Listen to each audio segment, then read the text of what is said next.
አስቀድሜ ሁላችሁንም በጌታ በኢየሱስ ስም ሰላም እላችኋለሁ። እንደምን አደራችሁ? እንኳን ለጌታችንና ለመድኃኒታችን ለኢየሱስ ክርስቶስ ትንሣኤ መታሰቢያ በዓል በሰላም አደረሳችሁ። እግዚአብሔር የተመሰገነ ይሁን። እግዚአብሔርን ስለዚህ ቀን እናመሰግናለን።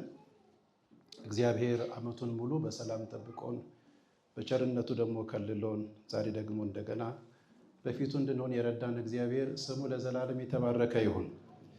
በብዙ አቅጣጫ ስናመልክ ቆይተናል። በዝማሬ ስናመልክ ቆይተናል። በጸሎትም ስናመልክ ቆይተናል። ጥቅስም እየተነበበ ስናመልክ ቆይተናልና አሁን ደግሞ የጌታን ቃል በመስማት ከኔ ጋር ደግሞ አብረን ጌታን እናመልካለን። መጽሐፍ ቅዱስ የያዛችሁ ሰዎች የሉቃስ ወንጌል ምዕራፍ 23ን እንድትከፍቱ እጠይቃለሁ። የሉቃስ ወንጌል ምዕራፍ 23 ከቁጥር 50 እስከ ቁጥር 56 ያለውንና ምዕራፍ 24 ከቁጥር 1 እስከ ቁጥር 17 ያለውን ክፍል፣ ምዕራፍ 24 ቁጥር 25 እስከ 31 ያለውን ክፍል አብረን እናነባለን።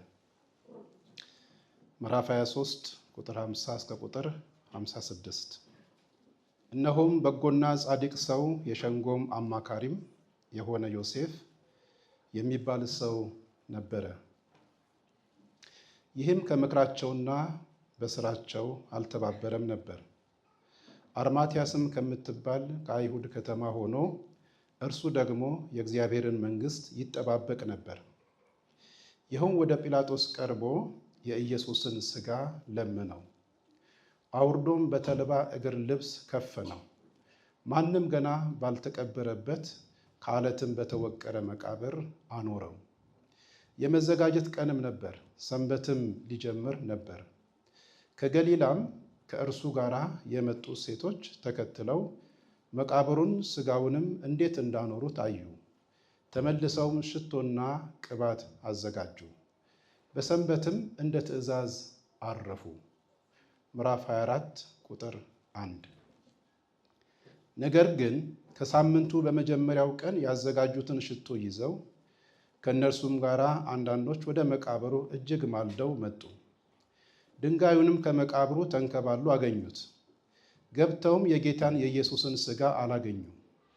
እነርሱም በዚህ ሲያመነቱ እነሆ ሁለት ሰዎች የሚያንጸባርቅ ልብስ ለብሰው ወደ እነርሱ ቀረቡ። ፈርተውም ፊታቸውን ወደ ምድር አቀርቅረው ሳሉ እንዲህ አሏቸው፣ ሕያውን ከሙታን መካከል ስለምን ትፈልጋላችሁ? ተነስቷል እንጂ በዚህ የለም። የሰው ልጅ በኃጢአተኞች እጅ አልፎ ሊሰጥና ሊሰቀል በሦስተኛውም ቀን ሊነሳ ግድ ነው እያለ ገና በገሊላ ሳለ ለእናንተ እንደተናገረ አስቡ። ቃሎቹንም አሰቡ። ከመቃብሩም ተመልሰው ይህን ሁሉ ለ12ቱና ለሌሎችም ሁሉ ነገሯቸው። ይህንም ለሐዋርያት የነገሯቸው መግደላዊት ማርያምና ዮሐና፣ የያዕቆብም እናት ማርያም ከእነርሱም ጋር የነበሩት ሌሎችም ሴቶች ነበሩ። ይህም ቃል ቅዠት መስሎ ታያቸው እና አላመኗቸውም። ጴጥሮስ ግን ተነስቶ ወደ መቃብር ሮጠ። በዚያም ዝቅ ብሎ ሲመለከት የተልባ እግር ልብስ ብቻ አየ። በሆነውም ነገር እየተደነቀ ወደ ቤቱ ሄደ። እነሆም ከእነርሱ ሁለቱ በዚያ ቀን ከኢየሩሳሌም 60 ምዕራፍ ያህል ወደሚርቅ ኤማውስ ወደሚባል መንደር ይሄዱ ነበር። ስለዚህም ስለሆነው ነገር ሁሉ እርስ በርሳቸው ይነጋገሩ ነበር። ሲነጋገሩና ሲመራመሩም ኢየሱስ ራሱ ቀርቦ ከእነርሱ ጋር ይሄድ ነበር። ነገር ግን እንዳያውቁት ዓይናቸው ተይዞ ነበር። እርሱም እየጠወለጋችሁ ስትሄዱ እርስ በርሳችሁ የምትነጋገሯቸው እነዚህ ነገሮች ምንድን ናቸው? አላቸው። ቁጥር 25። እርሱም እናንተ የማታስተውሉ ነቢያትም የተናገሩትን ሁሉ ልባችሁ ከማመን የዘገየ ክርስቶስ ይህን መከራ ይቀበል ዘንድና ወደ ክብሩ ይገባ ዘንድ ይገባው የለምን? አላቸው። ከሙሴና ከነቢያት ሁሉ ጀምሮ ስለ እርሱ መጽሐፍት ሁሉ የተጻፈውን ተረጎመላቸው። ወደሚሄዱበት መንደር ቀረቡ። እርሱም ሩቅ የሚሄድ መሰላቸው። እነርሱም ከእኛ ጋር እደር ማታ ቀርቧልና ቀኑ ሊመሽ ጀምሯል ብለው ግድ አሉት። ከእነርሱም ጋር ሊያድር ገባ። ከእነርሱም ጋር በማዕድ ተቀምጦ ሳለ እንጀራውን አንስቶ ቆርሶም ሰጣቸው። ዓይናቸውም ተከፈተ፣ አወቁትም፣ እርሱም ከእነርሱ ተሰወረ። አሁን ባነበብነው በዚህ በሉቃስ ወንጌል ምዕራፍ 4 ላይ ሆነን የትንሣኤውን ኃይል መረዳት በሚል ሐሳብ በተሰጠኝ ጥቂት ደቂቃዎች የእግዚአብሔርን ቃል ለመናገር እሞክራለሁ። በመጽሐፍ ቅዱሳችን ውስጥ ከተጻፉት መልእክቶች ውስጥ ሁሉ የትንሣኤ መልእክት ለየት ያለ መልእክት ነው። የትንሣኤ መልእክት ለየት የሚያደርገው ምንድን ነው ካልን በሕግም በነቢያትም በመጽሐፍት ሁሉ የተጻፉት ተፈጻሚነትን ያገኙት በኢየሱስ ክርስቶስ ትንሣኤ ስለሆነ ነው። ትንሣኤ የመጽሐፍ ቅዱስ ዋና መልእክት ነው። የመጽሐፍ ቅዱስ ዋና ማዕከላዊ ሐሳብ ነው። ስለ ትንሣኤ ብዙ የመጽሐፍ ቅዱስ ምሁራን፣ የመጽሐፍ ቅዱስ አባቶች በተገለጠላቸው መጠን በብዙ ቦታ ላይ በመጽሐፎቻቸው ላይ ተናግረው ሐሳባቸውን ገልጠዋል። ከእነዚህ መካከል ጆን ስቶት የሚባል ሰው ስለ ኢየሱስ ክርስቶስ ትንሣኤ እንደዚህ ብሎ ተናግሯል። ክርስትና በአይነተኛ ባህሪው የትንሣኤ ሃይማኖት ነው። የትንሣኤ ጽንሰ ሐሳብ ከመሃሉ ያርፋል። እርሱ ከተወገደ ክርስትና ይጠፋል ብሏል። ትንሣኤ ከመሃል ከተወገደ፣ ትንሣኤ ከመሃል ከውስጣ ክርስትና ይጠፋል። ክርስትና ትርጉም የለውም። ትንሣኤ ማለት ብዙዎቻችን እንደምናውቀው ከሞት መነሳት ማለት ነው። ይኸውም ከመንፈስ ሞትና ከስጋ ሞት እንደገና የመነሳት ዕድል ማግኘት ማለት ነው። በክርስትና የሕይወት ጉዟችን ውስጥ ልናውቀው የሚገባን፣ ልንማረው የሚገባን፣ ደግሞም ልንጠነቀቅለት የሚገባው፣ በሕይወታችንም ደግሞ ልንለማመደው የሚገባን እውነት ምንድን ነው ቢባል የትንሣኤውን ኃይል ማወቅ ነው። የትንሣኤ ኃይል በብዙ መንገድ በሕይወታችን ላይ የሚፈጥረው የራሱ የሆነ በጎ ተጽዕኖ አለው። ዶክተር ዋረን ደብሊው ስለ ትንሣኤ ኃይል ሲናገር እንደዚህ ብሏል። የትንሣኤ እውነት ችላ ለማለት የማያስችል ለሕይወት እጅግ አስፈላጊ የሆነ ዶክትሪናዊና ተግባራዊ እንድምታ አለው። ለሕይወት ለመንፈሳዊ ሕይወት በጣም ወሳኝና አስፈላጊ ነገር ከሆነው የክርስቶስ ኢየሱስ ትንሣኤ ነው። ይሄ ትንሣኤ ችላ ሊባል የሚገባው ነገር አይደለም ይላል። የኢየሱስ ክርስቶስን ትንሣኤ ምንጊዜም ልናሳንሰው፣ ዝቅ ልናደርገው የሚገባን ነገር አይደለም። ምክንያቱም በዘመናት መካከል ሕያው የሆነ መልእክት ስለሆነ። በመጽሐፍ ቅዱሳችን ውስጥ ሰይጣን ከተቃወማቸውና እየተቃወማቸው ካሉት እውነቶች የመጀመሪያው የትንሣኤን እውነት እንደሆነ መጽሐፍ ቅዱስ ይነግረናል። ሰይጣን የትንሣኤን እውነት መቃወም የጀመረው በትንሣኤው ዕለት በትንሣኤው ቀን እንደሆነ ማቴዎስ ሲጽፍልን እንደዚህ ብሎ ይናገራል። የማቴዎስ ወንጌል ምዕራፍ 28 ቁጥር 11 ላይ ሲሄዱም ሳሉ እነሆ ከጠባቆቹ አንዳንድ ወደ ከተማ መጥተው የሆነውን ሁሉ ለካህናት አለቆች አወሩ። ከሽማግሎች ጋርም ተሰብስበው ተማከሩና ለጭፍሮች ብዙ ገንዘብ ሰጥተዋቸው እኛ ተኝተን ሳለን ደቀ መዛሙርቱ በሌሊት መጥተው ሰረቁት በሉ አሏቸው ይላል። ጌታ ኢየሱስ ክርስቶስ በተነሳበት ማግስት ላይ ትንሣኤው እውነት እንዳይሆን ሰይጣን በተለይ በገንዘብ ሰዎችን እንደደለለ ይሄ ክፍል ይናገራል። እውነት እንነጋገር ከተባለ እነዚህ ደቀ መዛሙርቶች የኢየሱስ ክርስቶስን ሥጋ የመስረቅ ኃይልም ብቃትም ድፍረትም እምነትም የላቸውም።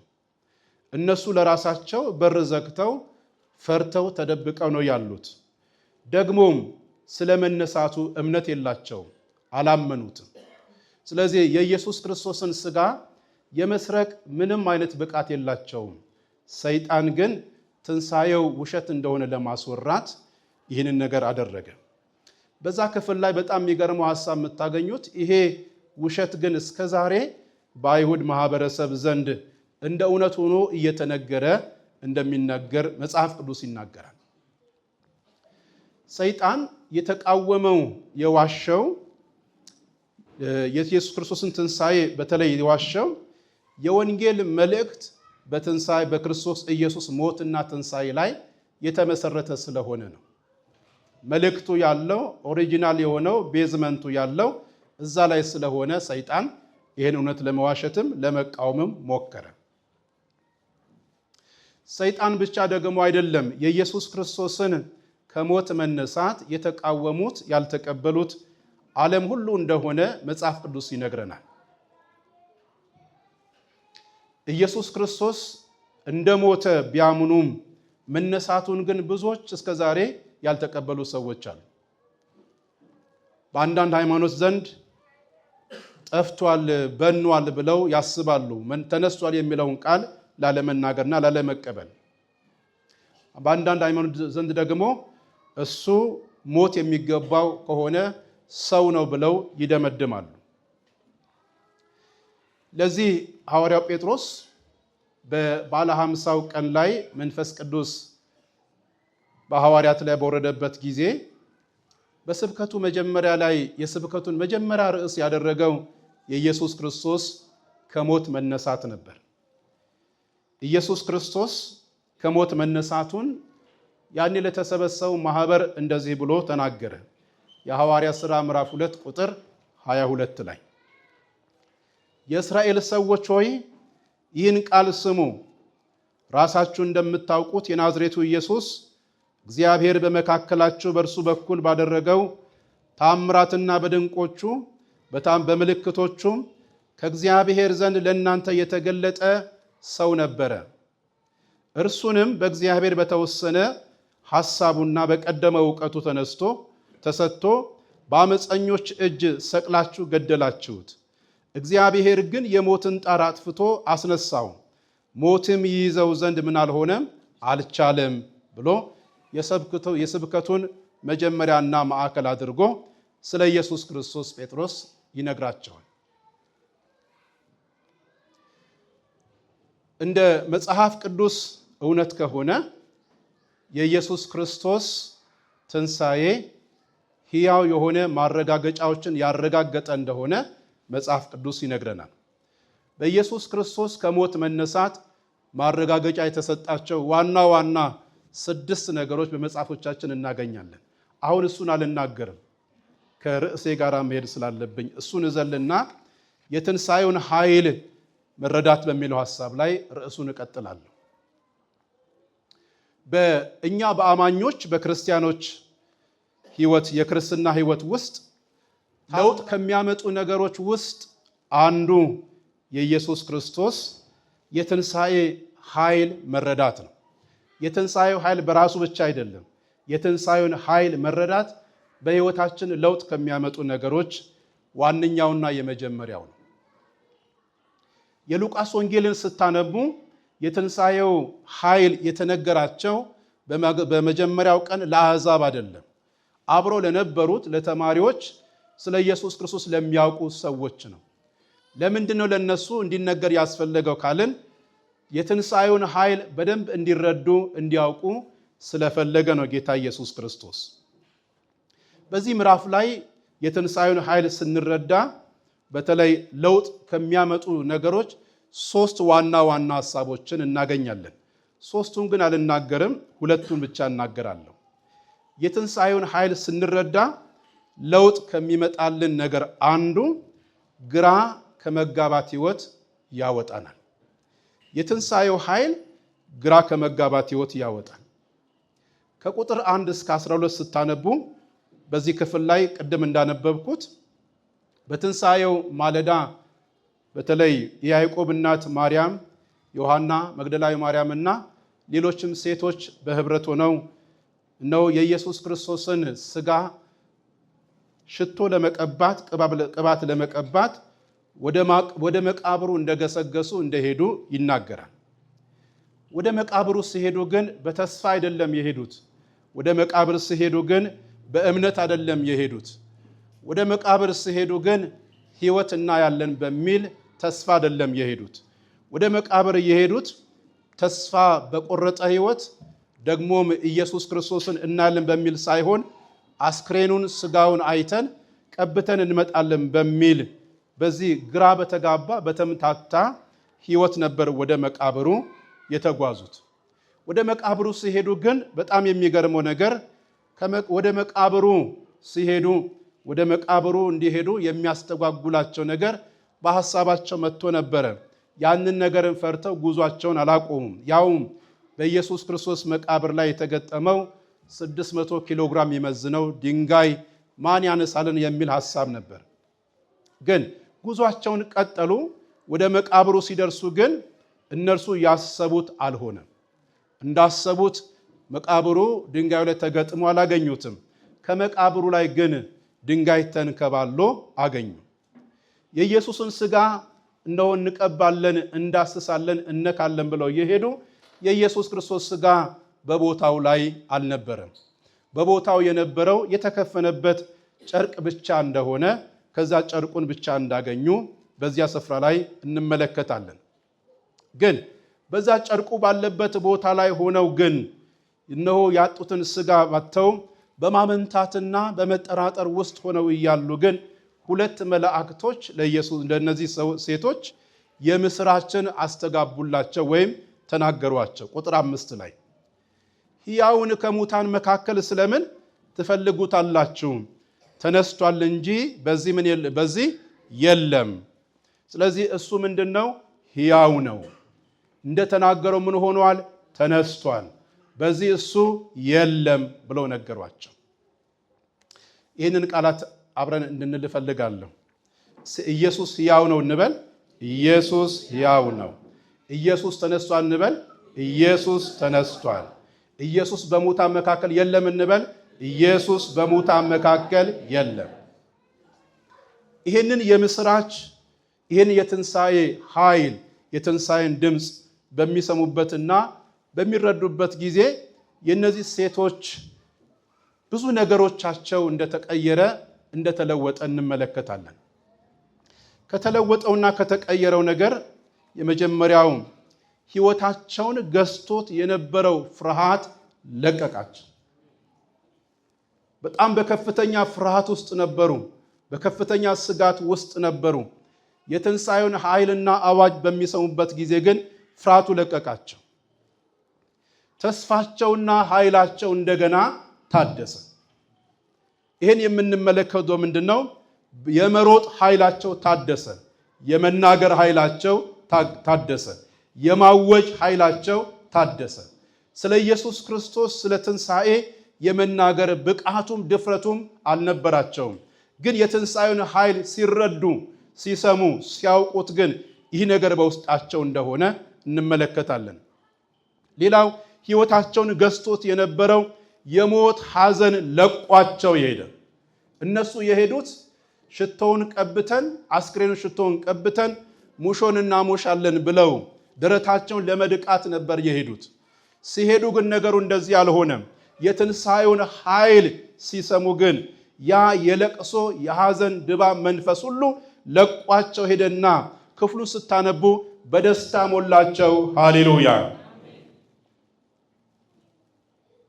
ይሄ ብቻ ደግሞ አይደለም። የትንሣኤውን ኃይል ላልተረዱትና እንደነሱ ከሰዓታት በፊት በፍርሃትና በተስፋ መቁረጥ ስለነበሩት ደግሞ ሐዋርያቶች የመጀመሪያ ሰባኪ፣ የመጀመሪያ ተናጋሪ፣ የመጀመሪያ መልእክት አቅራቢ እንደሆኑ ቁጥር 8 ላይ ትመለከታላችሁ። ቃሎቹንም አሰሙ። ጌታ ኢየሱስ እነዛ መላእክቶች የነገሯቸውን ቃል አሰሙ። ከመቃብሩም ተመልሰው ይህን ሁሉ ለ11ዱና ለሌሎችም ሁሉ ነገሯቸው። ስለዚህ ለሐዋርያቶች ሌሎችም ደግሞ ትንሣኤውን ለሚጠባበቁ ሞቱ ልባቸውን ለሰበሩ ሰዎች ሁሉ ከስብራት ነፃ ለማድረግ የኢየሱስን መነሳት አበሰሩላቸው። ሐዋርያት ይህንን የትንሣኤን ኃይል ሲሰሙ በር ዘግተው እንደነበረ መጽሐፍ ይነግረናል። በፍርሃት ውስጥ እንደነበሩ መጽሐፍ ቅዱስ ይነግረናል።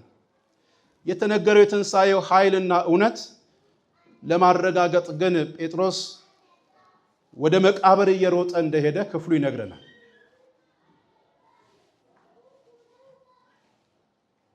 ሄዶ ካረጋገጠ በኋላ የኢየሱስ ክርስቶስ መነሳትን ሲያረጋግጥ ሁለት ነገር በሱ ሕይወት ደግሞ እንደገና ሆነ። እሱ ምንድነው?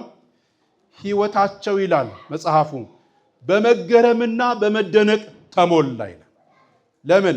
ትንሣኤው እውነት ስለሆነ፣ ትንሣኤው ሕያው ስለሆነ፣ ሴቶች የተናገሩት እውነት ስለሆነ ነው ሕይወታቸው እንደገና በመደነቅና በመገረም ተሞላ። ይሄ ብቻ አይደለም። ተደንቀውና ተገርመው ብቻ በዛ አላበቁም። የትንሣኤውን ጌታ ለማየት ከዘጉበት ቤት፣ ከተቀመጡበት ቤት፣ ተደብቀው ከነበሩበት ቤት ተነስተው ወደ ደብረ ዘይት ወጡ ይላል። ወደ ደብረ ዘይት ይቀድማችኋል ብሎ ተነግሮ ስለነበረ ከዛ ከተቀመጡበት ስፍራ ተነስተው ማንንም ሳይፈሩ በብርሃን በቀን እየተራመዱ ሄዱ። ሰዎች ይገሉን የሚሉ ፍርሃት ሁሉ ለቋቸው ሄደ። ሐዋርያው ጳውሎስ ከተረዳው ከገባው እውነት አንዱ ምንድነው ካልን ስለ ትንሣኤ ኃይል፣ ስለ ትንሣኤ እውነት የገባው አገልጋይ ነው። ከዚህ የተነሳ በሕይወቱም በአገልግሎቱም ከሚናፍቃቸው ከሚመኛቸው ነገሮች አንዱ የኢየሱስ ክርስቶስን የትንሣኤን ኃይል ማወቅ በጣም ይፈልጋል። ምኞቱ ትንሣኤውን ኃይል ማወቅ ነው። ናፍቆቱ የትንሣኤውን ኃይል ማወቅ ነው። ለፊልጵስዩስ ሰዎች በጻፈው መልእክት ላይ ምዕራፍ 3 ቁጥር 11 ላይ እንደዚህ ብሎ ምኞቱን መሻቱን ይገልጣል።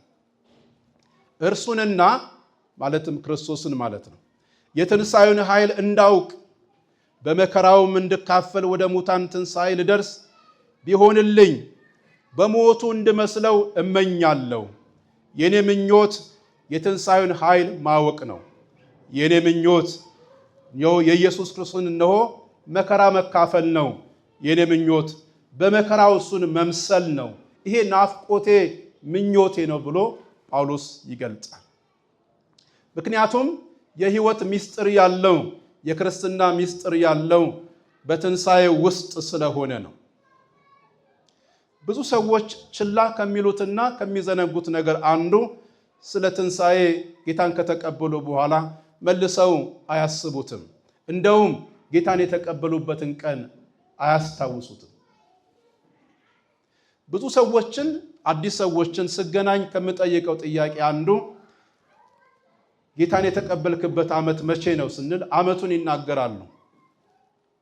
እሱም ጌታ ይረዳቸው። አንዳንዶች ግን ከልጅነት ነው ይላሉ። ከልጅነት ቢሆንም ግን በግላችን የትንሣኤውን ኃይል ማወቅ ስለሚገባን ያን ቀን መርሳት ከማይገቡን ቀኖች አንዱ ነው። ዛሬም የኢየሱስ ክርስቶስ ትንሣኤ ሕያው ነው። ሃሌሉያ! ከየትኛውም ግራ ከተጋባንበትና ከሚያጋባን ነገር የትንሣኤው ኃይል ነፃ ማውጣት ይችላል። ነፃ ማውጣት ብቻ ደግሞ አይደለም። ልክ እንደነዛ ሴቶች የትንሣኤው ኃይል በተነገራቸው ጊዜ ሕይወታቸው በደስታ እንደተሞላ የትንሣኤው ኃይል ዛሬም ሕይወትን በደስታ ይሞላል። ሃሌሉያ! ገንዘብ የማይሰጠውን ደስታ፣ ዕውቀት የማይሰጠውን ደስታ፣ ብዙ መዘመር ጥሩ ነው፣ ያለ ዕውቀት የሚዘመር መዝሙር የማይሰጠው ደስታ፣ የትንሣኤው ኃይል ማወቅ በራሱ በደስታ ይሞላል። ለዚህ ነው ብዙ ሰዎች ስለ ኢየሱስ ክርስቶስ ትንሣኤ ተናግረው ማይጠግቡ፣ ተናግረው ማይሰለቻቸው። ይህ ብቻ ደግሞ አይደለም። የትንሣኤው ኃይል ከተቀመጥንበት፣ ከተወሰንበት፣ ራሳችንን ከወሰንበት፣ ለራሳችን ከሰጠነው ግምት እንድንወጣ፣ ወደ ብርሃን እንድንወጣ፣ ስለ ኢየሱስ ክርስቶስ እንድንናገር፣ እንድናውጅ የትንሣኤው ኃይል ብቃት ይሰጣል። ሃሌሉያ! ብዙ ሰዎች ወስነው እንደነዛ ደቀ መዛሙርት የተቀመጡ ሰዎች አሉ። በራቸውን ዘግተው፣ ሁኔታን ፈርተው፣ አቅማቸውን ዕውቀታቸውን አይተው ለኢየሱስ ክርስቶስ የመናገር ብቃት የለኝም ብለው የተቀመጡ ሰዎች አሉ። ግን የትንሣኤው ኃይል እውነት ሲገባን ስንረዳ ግን ከተቀመጥንበት ማንም ተነሱ ሳይለን፣ ማንም አተናገሩ ሳይለን የተረዳነው የትንሣኤ ኃይል የተረዳነው የትንሣኤ እውነት ግን ብድግ ብለን እንድንነሳና እንድንናገር የመናገር አቅምና ብቃት ይሰጣል። ሃሌሉያ! ይህ ብቻ አይደለም የትንሣኤው ኃይል የሚያደርገው። ደቀ መዛሙርቱ የትንሣኤው ኃይል በተረዱና ባወቁ ጊዜ ወደ ትንሣኤው ጌታ እንደገሰገሱ እንደሮጡ እንደሄዱ የትንሣኤው ኃይል ከጌታ ጋር ለመገናኘትና ከሱ ጋር ለመሆን ወደ እሱ የመገስገስ አቅምና ፍላጎትን በውስጣችን የሚፈጥር ኃይል አለው። የትንሣኤው ኃይል ልናሳንሰው አይገባም። የትንሣኤውን ኃይል በመጠጥና በልብስ ልንለካው አይገባም። የትንሣኤው ኃይል ሌሎች እንደሚያደርጉት በስርዓት ብቻ ልንሸፍነው የሚገባ አይደለም። ከዚያ ያለፈ እውነት፣ ከዚያ ያለፈ ምስጢር ያለው ስለሆነ ይሄ ብቻ አይደለም። የትንሣኤው ኃይል በደንብ ሲገባን፣ በቅጡ ሲገባን የትንሣኤውን ጌታ ለማያውቁ ሰዎች መናገር እንጀምራለን። ማንም ስበኩ፣ ወንጌል ስርጭት አድርጉ አይለንም። በፍርሃት ውስጥ እንደኛ ያሉ በተስፋ መቁረጥ ውስጥ ያሉ ብዙ ሰዎች አሉ። ለነዛ ባገኘነው አጋጣሚ ሁሉ የመናገር ድፍረቱ ይኖረናል። ምክንያቱም የትንሣኤ ኃይል ይህን የማድረግ ኃይል ስለሚሰጥ። በቅርቡ አይታችሁ ከሆነ መንገድ ላይ የሚደረገው ምስክርነት ነጭ ባንዲራ ይዘው በሰልፍ ትላንትና እኔ ያላየሁም ብዙዎች በሰልፍ ወጥተው ሲመሰክሩ ነበሩ አሉ። በቃ ሴቶች፣ ወንዶች አይታችሁ ከሆነ እነዚህ ሰዎች ምንድነው እንዲመሰክሩ ያደረጋቸው ብለን ብንጠይቅ የትንሣኤው ኃይል ስለገባቸው ነው። በፍርሃት ውስጥ ያሉ ከዚህ ነፃ እንዲወጡ ፈልገው ነው። የትንሣኤው ኃይል ስንረዳ በሕይወታችን ከሚያመጣው ለውጥ ሁለተኛውን ሐሳብ እንመልከት። የትንሣኤ ኃይል የሚያመጣው ለውጥ። ይህን ሐሳብ የምናገኘው ቁጥር 13 እስከ 35 ነው። እናንተ ቤታችሁ ረጋ ብላችሁ አንብቡት።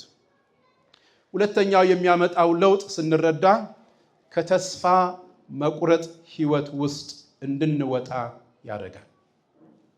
የትንሣኤው ኃይል ከተስፋ መቁረጥ ሕይወት ወጥተን ተስፋችን እንደገና እንዲታደስ እንዲለመልም ያደርጋል። በእነዚህ ቁጥሮች አሁን በጠቀስኳቸው ቁጥሮች ውስጥ የምናገኛቸው የኢየሱስ ክርስቶስ ደቀ መዛሙርት የነበሩ ከኢየሩሳሌም ወደ ኤማውስ እየተመለሱ ወደ ኋላ ባክ እያደረጉ የነበሩት ሁለት ደቀ መዛሙርቶች ናቸው። እነዚህ ሰዎችን በደንብ ማየቱ ጥሩ ነው። እነዚህ ሰዎች የኢየሱስ ክርስቶስ ደቀ መዛሙርት ናቸው፣ ተማሪዎች ናቸው። ከኢየሱስ ጋር አብሮ የተማሩ ስለ ኢየሱስ ክርስቶስ የሚያውቁ ሰዎች ናቸው። ኢየሱስንም በዓይናቸው ያዩ ሰዎች ናቸው። ኢየሱስ ክርስቶስ በኃጢአተኞች እጅ አልፎ እንደሚሰጥ በሦስተኛውም ቀን እንደሚነሳ ከራሱ ከኢየሱስ ክርስቶስ አንደበት የሰሙ ሰዎች ናቸው። ትምህርቱን በደንብ የሚያውቁ ሰዎች ናቸው። የኢየሱስ ክርስቶስን መከራ ስቃይንም ደግሞ በዓይናቸው ያዩ የተመለከቱ ሰዎች ናቸው። ግን ኢየሱስ ክርስቶስ ከሞት እንደሚነሳ የማያምኑ ልባቸው ከማመን የዘገየባቸው ሰዎች ናቸው። እነዚህ ሰዎች የኢየሱስ ክርስቶስን ሞት የሚመራመሩ ተመራማሪዎች፣ አጥኚዎች ናቸው። የዋዛ ሰዎች አይምሰላቸው። በጥናታቸው አንድ ድምዳሜ ላይ ደርሰዋል። ጥናታቸው ምንድነው? የኢየሱስ ክርስቶስ ሞት ተገቢ አይደለም። ባይሞት በሕይወት ቢኖር ጥሩ ነበረ። የሱ በሕይወት መኖር ለአይሁድ ሕዝብ ይጠቅማል ብለው ወደዚህ ድምዳሜ የመጡ ሰዎች ናቸው። እሱ በሕይወት ቢኖር መንግስትን ያስመልሳል፣ የምድርን መንግስት እንደገና መልሶ ይሰጣቸዋል፣ ከሮማ አገዛዝ ነፃ ያወጣቸዋል ብለው የሚያምኑ አደገኛ የሆኑ ተመራማሪዎች ናቸው። ግን በጣም ተስፋ የቆረጡ ሰዎች ናቸው። እየጠወለጉ እየደከሙ የሚሄዱ ወደ ኋላ እያፈገፈጉ የሚሄዱ ሰዎች ናቸው። በታሪክም በመጽሐፍ ቅዱስም ስትመለከቱ ተስፋ የቆረጠውን ሰው የሰው ትምህርት አይመልሰውም፣ ተስፋ የቆረጠውን ሰው የሰው ምክር አይመልሰው። ተስፋን የቆረጠውን ሰው የአገር ሽማግሌ አይመልሰው። ተስፋን የቆረጠውን ሰው የሚመልሰው የትንሣኤ ጌታ ብቻ ነው። ሃሌሉያ! እሱ ሲገለጥ፣ እሱ ሲመጣ የትኛውም ተስፋ የቆረጠው ሰው ይመለሳል። አንድ ምሳሌ ብቻ ላንሳላችሁ። በብሉይ ኪዳን 850 የበዓል ነቢያቶችን ያስገደለው ትልቁ ነቢይ ኤልያስ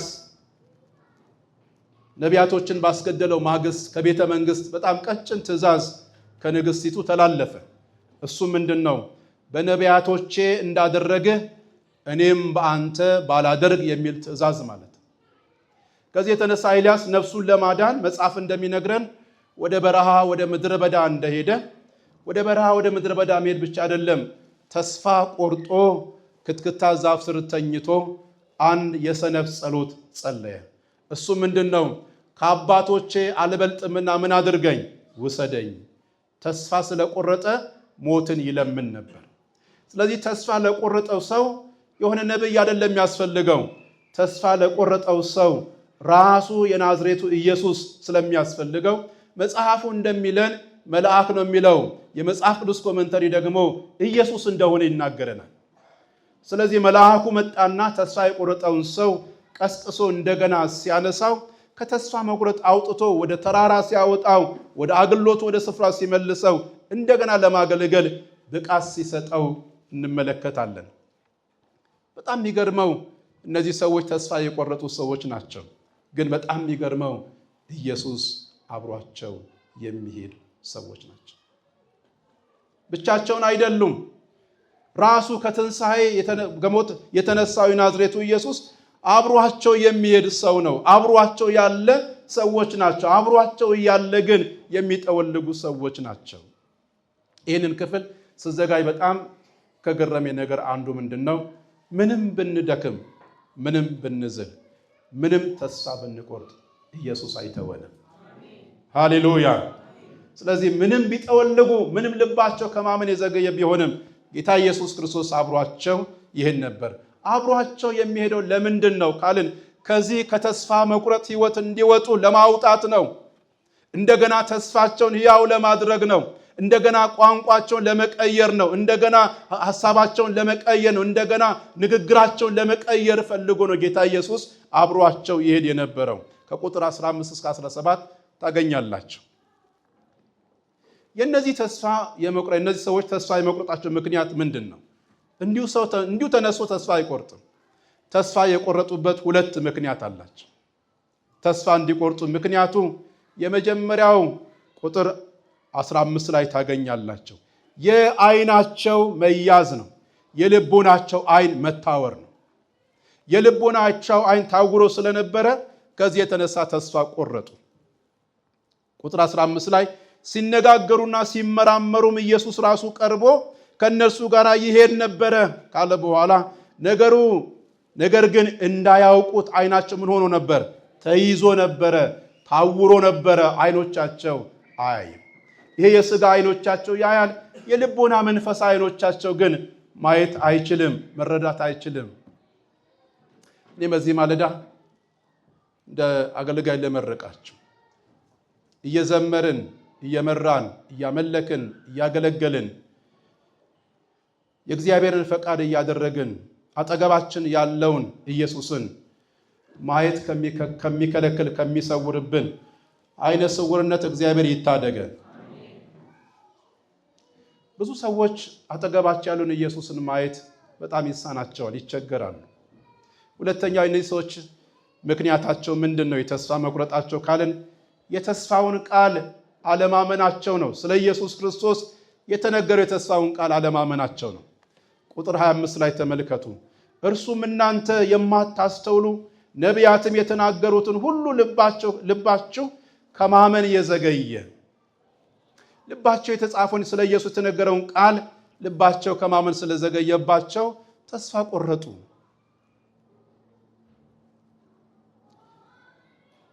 ኢየሱስ ክርስቶስ ተስፋ ለቆረጡ ለነዚህ ለሁለቱ ደቀ መዛሙርት የትንሣኤ ኃይልና እሱን እንዲያውቁት እንዲረዱት ሁለት ነገር አደረገላቸው። እንደኛ አይደለም። ጸልየን መክረን አስተምረን መለወጥ እምቢ ያለውን ሰው አንዳንድ ጊዜኛ ተስፋ እንቆርጣለን። ጌታ ኢየሱስ ግን እንደዚህ አይደለም። እናንተ አላመናችሁምና ብሎ አልተዋቸውም። ግን ሁለት ነገር አደረገላቸው። የመጀመሪያው ነገር ምንድን ያደረገው? ከሙሴ ጀምሮ እስከ ነቢያት ያለውን ስለሱ የተጻፈውን ጽሑፍ ስለሱ የተጻፈውን መልእክት ቁጭ ብሎ ጌታ ኢየሱስ ክርስቶስ ተረጎመላቸው። ይሄ ማለት ይሄ ነው፣ ይሄ ማለት ይሄ ነው ብሎ ትርጉሙን ሰጣቸው። ከዛ እሱ ትርጉሙ ሲሰጣቸው እነሱ ልባቸው ይቃጠል ነበረ፣ እውነቱ ይገባቸው ነበረ። ሁለተኛ ያደረገላቸው ነገር ምንድነው? እሱ የሚናገረው አጠገባቸውን የሚተረጉምላቸው ማን እንደሆነ እንዲያውቁት አይኖቻቸውን ከፈተ። ቁጥር 30 ላይ እንደዚህ ይላል፣ ከነርሱም ጋር በማዕድ ተቀምጦ ሳለ እንጀራውን አንስቶ ባረከ፣ ቆርሶም ሰጣቸው። አይናቸው ምን ሆነ? ተከፈተ። እስቲ ተከፈተ በሉ። ተከፈተ። እስቲ ተከፈተ በሉ። ተከፈተ። አዎ ተከፈተ። በዓል እንትን ያደከመው አይን ስላየው ነው። ያደከመው አይን አለ። እሱን አይደለም፣ ይሄ አይን አይደለም። እሱን አይደለም ያልኩት። እናቶች እህቶች ይቅርታ ይደረግልኝ። በዓል እንደሚያደክም አውቃለሁ። ያው እንደ ሰዎቹ ሌሊት ተነስተን አንሰራም። በጊዜ እንሰራለን፣ በጊዜ እንበላለን። እኛ በበዓል ቀን ምንም አንሰራም። እኛ ቤት አመለ ጌታ ይባርካት። ከበዓሉ በፊት ነው እኛ በዓል የምናከብረው። በዓሉ ቀን ዘና ብለን ነው እኛ የምናከብረው።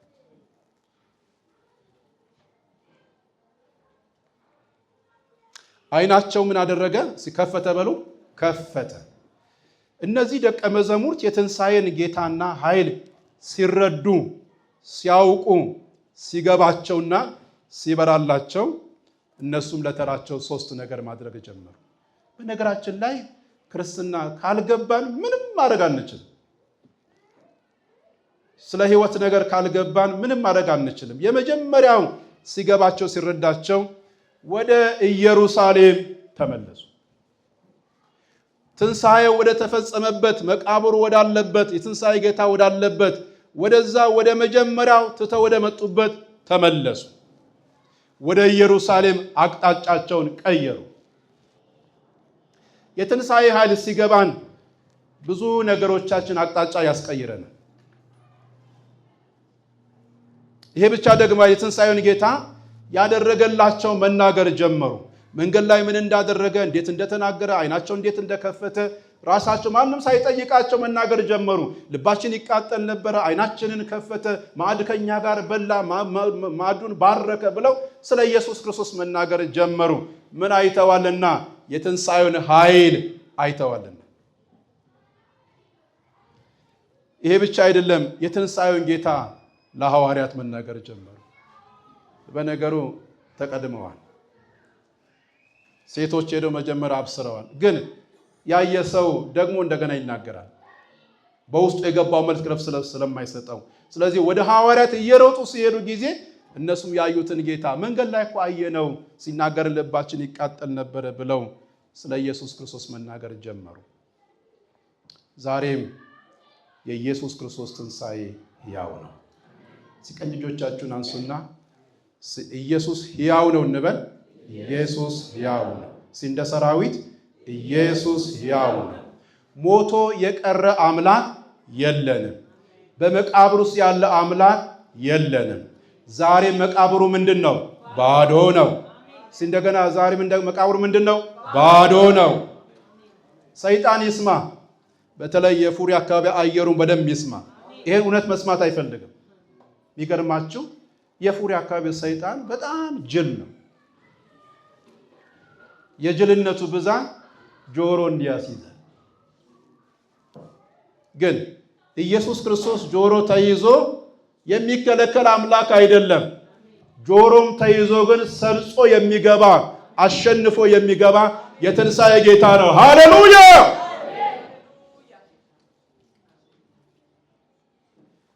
የትንሣኤውን ጌታ የትንሣኤውን ኃይል ዛሬም እኔና እናንተ ሲገባን ስንረዳው ብዙ ነገሮቻችን ይቀየራል። የምትዘምሩ ሰዎች ዝማሪያችሁ ይቀየራል።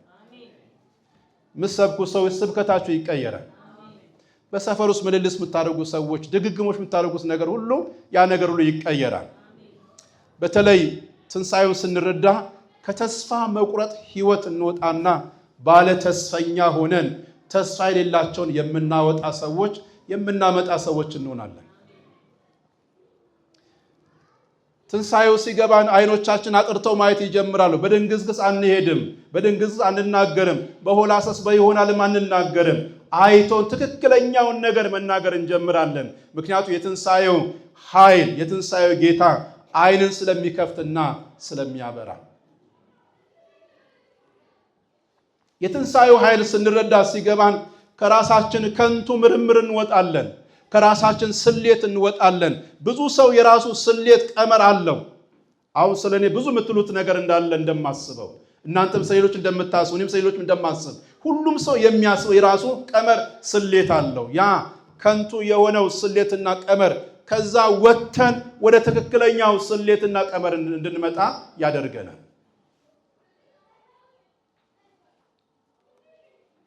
ይሄ ብቻ አይደለም። ወደ እግዚአብሔር ዘወር እንድንል ወደ ኪዳናችን እንድንመጣ ወደ ቃል ኪዳኑ እንድንመጣ ወደ ጣልነው ነገር ተመልሰን እንድንመጣ ወደ ተውነው ነገር እንደገና እንድንመለስ የትንሣኤው ኃይል የመመለስ ኃይል ይሰጣል።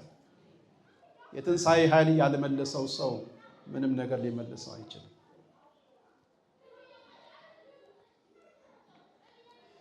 የትንሣኤው ኃይል በደንብ ሲገባን የተደረገልን ነገር ሁሉ ከመናገር ዝም አንልም።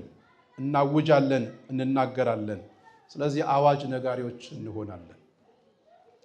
ኢየሱስ ክርስቶስ ዛሬም ሕያው ነው። መልእክቴ እሱ ነው። ኢየሱስ ክርስቶስ ዛሬም ሕያው ነው። በቀኝና በግራ በኩል ያለው ጨብጡት፣ ያዙትና በሁለት እጆቻችሁ ያዙት። አመጨበጣል እንደ ያዙት፣ በሁለት እጆቻችሁ ያዙትና እንዲህ ወደ ቀኝም ወደ ግራም እየዞርን ኢየሱስ ክርስቶስ ሕያው ነው እንበል። ኢየሱስ ክርስቶስ ሕያው ነው። እንደገና ኢየሱስ ክርስቶስ ሕያው ነው። እንደገና ኢየሱስ ክርስቶስ ሕያው ነው። ሃሌሉያ! ሞት ያላሸነፈው ጌታ አለን። ለዘላለም የሚኖር ጌታ አለን።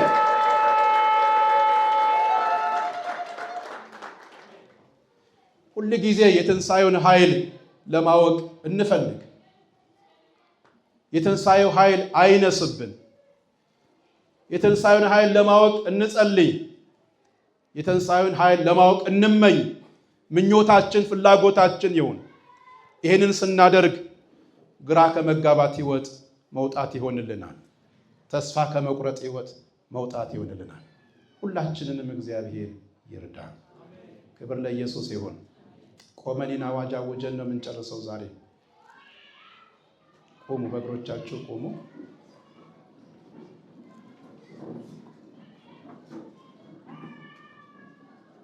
በእግሮቻችን እንቆማለን።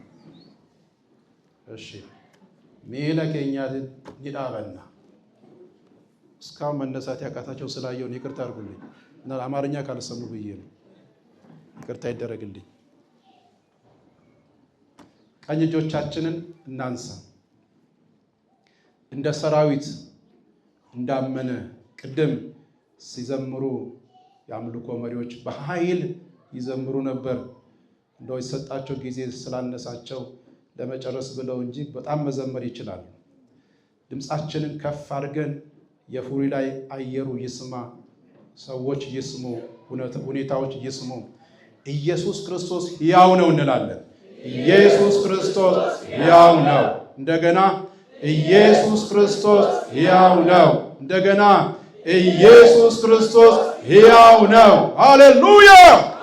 ሕያው ለሆነው ለዚህ ጌታ እልልታ፣ ጭብጨባ፣ ክብር ይገባዋል። ሞት ላላሸነፈው በአብ ቀኝ ተቀምጦ ላለው መቃብሩን ባዶ ላደረገው ለኢየሱስ ከዘላለም እስከ ለዘላለም ክብር ይሁንለት። ከዘላለም እስከ ለዘላለም ክብር ይሁንለት። ኢየሱስ ሕያው ነው።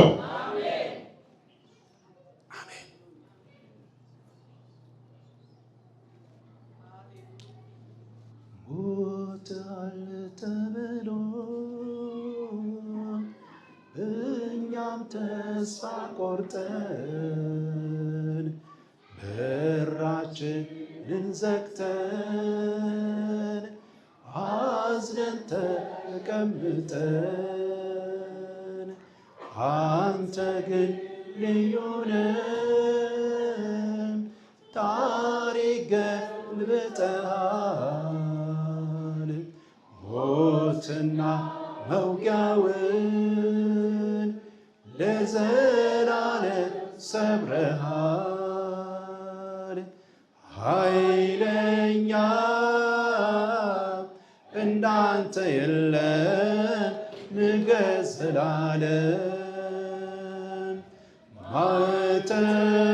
ማኅተሙን ኧረ ማን ፈታ?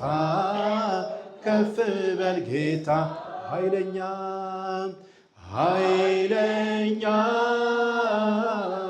እንዳንተ የለም ንገሥ ዘላለም። ማኅተሙን ኧረ ማን ፈታ? ከፍ በል ጌታ